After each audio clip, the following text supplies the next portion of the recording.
It's Christmas Eve in snowy 1800s London, England, and in a small house at the edge of town, there lived a lonely 7-year-old boy named Isaac.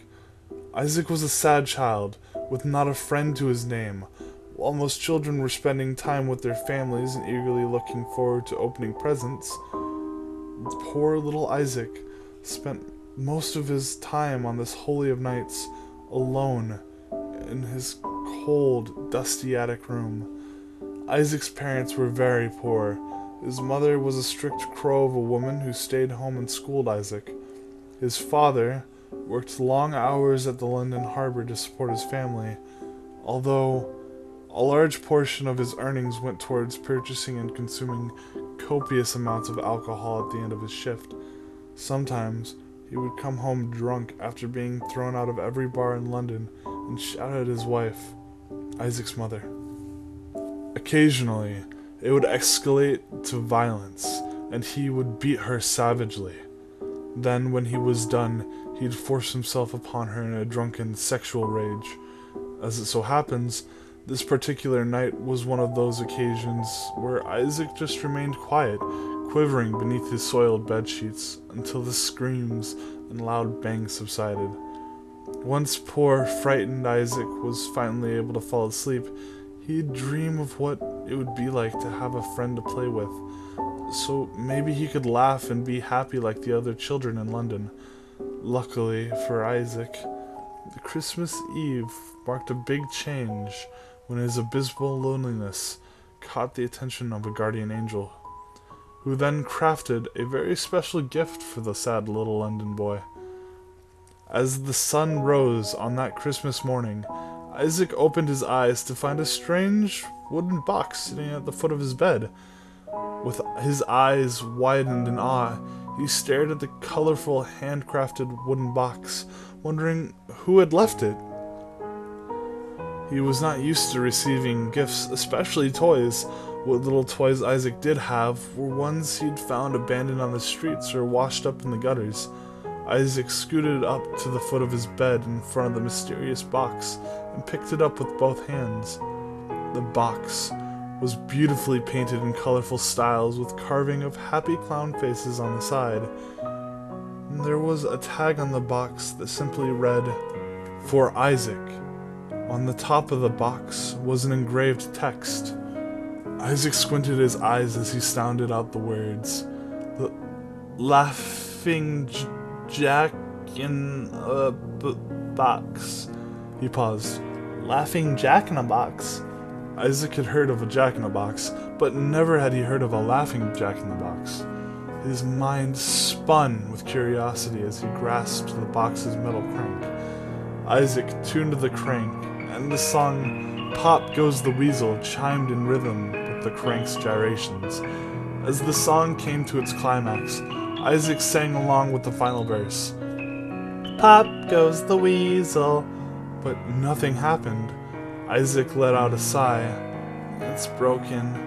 He placed the box back down at the edge of his bed and shuffled across to his small dusty room to his dresser, where he had changed out his soiled sleepwear into his usual tattered clothes. Suddenly, Isaac heard a loud rattling noise come from behind him. He spun around to witness the wooden box violently shaking. Then, without warning, the top of the box swung open and a parade of colorful smoke and confetti bellowed out. Isaac rubbed his eyes in disbelief of what he was seeing. As the smoke cleared, there stood a tall, thin, multicolored clown man with bright red hair and swirly rainbow-colored cone nose, and what appeared to be feathery shoulders that sat atop his raggedy yet colorful clown outfit. The Technicolor clown spread his arms and excitedly announced, "Come one, come all, whether big or small, to see the best clown of them all. The one, the only Laughing Jack in a box. Isaac's eyes lit up. Who are you? He asked.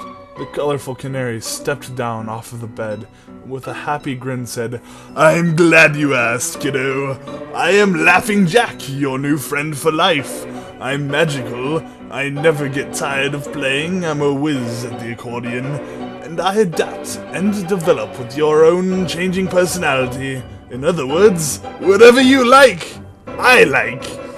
Isaac looked up at the mysterious clown man. We're friends? He stuttered. Jack looked at the boy while cocking an eyebrow. Friends? We're best of friends! I was especially created to be your not-so-imaginary friend, Isaac. Isaac's jaw dropped. You know my name? Jack let out a whimsical laugh. Of course I know your name! I know everything about you! So now that the introductions are out of the way, how would you like to play a game of I Spy? Isaac's grins from ear to ear. Really? We can play games? I'd love to. Oh. He paused. I can't. I have to go downstairs to see Mother for homeschooling and chores. His smile faded into a look of disappointment. Jack placed his hand on Isaac's shoulder. With a warm smile said, It's okay. I'll be waiting right here for when you get back. Isaac's smile returned as he looked up at his new friend. Just then, he heard his mother's shrill voice calling from downstairs. Well, I gotta go. I'll see you after I'm done, okay, Jack? He said as he headed towards the door. Jack smiled. Absolutely, kiddo. Oh, and Isaac. Isaac looked back at Jack, who gave him a wink and said, You should wear that smile more often. It suits you. Isaac grinned happily as he turned and walked out the door. All day, Isaac told his mother about the amazing, colorful clown man who came out of the magical box that appeared on the foot of his bed. His mother, however, did not believe a word of it. Finally, he persuaded his mother to follow him up to his room so she could behold Laughing Jack for himself. They walked upstairs and Isaac swung open the door to his room. See, Mother? He's right. Isaac paused as he scanned the room that contained neither the magical dancing clown man nor the mysterious wooden box. Isaac's mother was not amused. She gave Isaac a glare so menacing it made his knees weak and his stomach sick. But Mother, he was... Smack! Isaac's mother delivered onto him a swift, hard smack across his face. His eyes began to tear up, and his lip began to quiver, as he could feel himself about to break down. You stupid little child! How dare you lie to me about such childish idiocy? Who would want to be friends with a useless worm such as you? You shall remain in your room for the rest of the evening, and shall receive no dinner. Now what do you say, you ungrateful little wretch? Isaac managed to swallow the knot in his throat in order to mutter a reply. Thank you, ma'am. His mother glared down at him for a moment before leaving the room in disgust. Isaac kneeled over, burying his face into the side of his bed. Streams of tears ran down his cheeks as he began to weep. What's wrong, kiddo? A voice called out. Isaac looked over to the edge of his bed where Laughing Jack was now suddenly sitting beside him. Where were you? Isaac murmured. Jack ran his hand through Isaac's hair to comfort him as he softly replied, I was hiding. I can't let your parents see me, otherwise they won't let us play anymore. Isaac wiped his tears from his eyes. Look, kiddo, I'm sorry I had to hide, but I'll make it up to you, because tonight we can play games and have tons of fun, Jack said, smiling. Isaac looked up at his vibrant pal and slightly nodded, as a little smile began to form in the corners of his mouth. That night, Laughing Jack and Isaac played so many fun games. With a wave of his hand, Jack made all of Isaac's tin soldiers spring to life and march around his room. Isaac was amazed as he watched his toys move around the room on their own. Then Laughing Jack and Isaac told each other spooky ghost stories. Isaac asked Jack if he was a ghost, but Jack explained that he was more of a cosmic entity of sorts. At the end of the night, Jack reached into his pockets and pulled out an assortment of delicious candy. Isaac was in ecstasy when he popped the first colorful treat in his mouth, as it was the first time he had tasted something so sweet. Isaac had so much fun and laughing so hard that things seemed to finally look up for Isaac, at least until the incident occurred 3 months later. It was pleasantly warm and sunny in London that day, which was a bit of a rarity, so with the help of a certain not-so-imaginary friend, Isaac was able to finish his chores early and was allowed to go outside and play for a bit. Things started simple enough. The duo were back behind the house playing pirates when Isaac spotted the neighbor's cat sneaking into their garden. "Yar! We got an enemy spy off the starboard bow!" Isaac yelled, captivated by fantasy and imagination. "Yo-ho! I'll get him, Captain Isaac!" claimed First Mate Jack in his best hearty pirate accent. Laughing Jack's arms stretched out across the garden and snatched the unsuspecting feline, who then began to struggle quite vigorously. "Don't let him go, or I'll make ye walk the plank," Isaac antagonized. Jack's grip on the cat tightened, and his arms grew and extended like anacondas, wrapping themselves around the wily feline as it struggled for dear life. Jack's arms just kept squeezing the animal, pressing the air out of its lungs, as the once dear house pet's eyes began to bulge out of its sockets.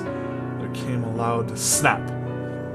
Jack quickly released the cat from his grasp as its lifeless furry husk thudded against the ground.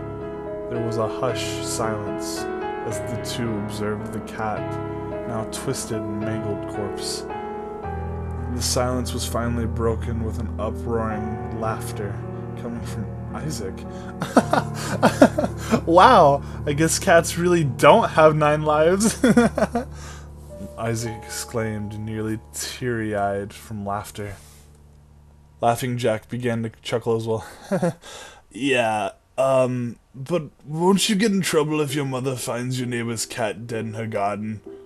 Isaac's laughter quickly subsided. "Oh no, you're right, I'll just throw it back into the neighbor's yard?" Isaac panicked as he grabbed a nearby shovel and scooped the broken cat cadaver before lobbing it over the fence back into his neighbor's yard. They quickly went back inside and up into Isaac's room. About an hour later, it came. The ear-piercing squawk of Isaac's mother shrieking his name from downstairs. Neither Jack nor Isaac said a word as he crept down the stairs alone to face whatever horrible fate was coming to him. Jack could hear much yelling from downstairs, but couldn't make out what was being said. After about 30 minutes, a teary-eyed Isaac ascended the stairs back up to his room. "Well?" Jack asked nervously. Isaac just stared at the ground as he spoke. I tried telling my mother that it was you who hurt the cat. She didn't believe me. She said that you weren't real." Jack frowned, knowing that this was all his fault. Isaac used his sleeve to wipe his tears away. "I'm being sent off to boarding school. I'm leaving tonight, and you can't come with me." Laughing Jack's face turned to shock. "What? I can't come? Where will I go?" Isaac said nothing but pointed over to the beautifully colored box from where his friend had originated. "Back in there? But I won't be able to get out until..." Jack paused. Isaac looked up as his only friend was in tears. "Jack, I promise I'll come back for you as soon as I can." Jack looked at the box, then back at Isaac. "And I'll be waiting right here for you, kiddo." Jack smiled as a single tear ran down his cheek. He walked over to the box, where the puff of smoke was sucked back in, unable to be free until once again opened. That night, Isaac was sent off to boarding school. For the first time, Laughing Jack felt what it was like to be lonely. Even when trapped in his box, Jack was able to see the things going on around it, so each day he waited for his friend to return. And also each day, the room grew older and dustier. Laughing Jack's purpose was to be Isaac's best friend for life, and now he waits day after day, month after month, to reunite with his special friend. Isaac's parents still lived in the house, but never came upstairs. The only time they made their presence known was when Jack would hear them fighting. Still, Jack's life became one of solitude, loneliness, and disappointment. As years went by, Jack's once vibrant colors began to fade into a monochrome blur of pitch black void and stark white emptiness. Trapped, all alone, eternal and hopeless.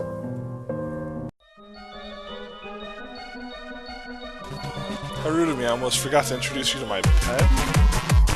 It's breakfast time, isn't it? Have fun, you too.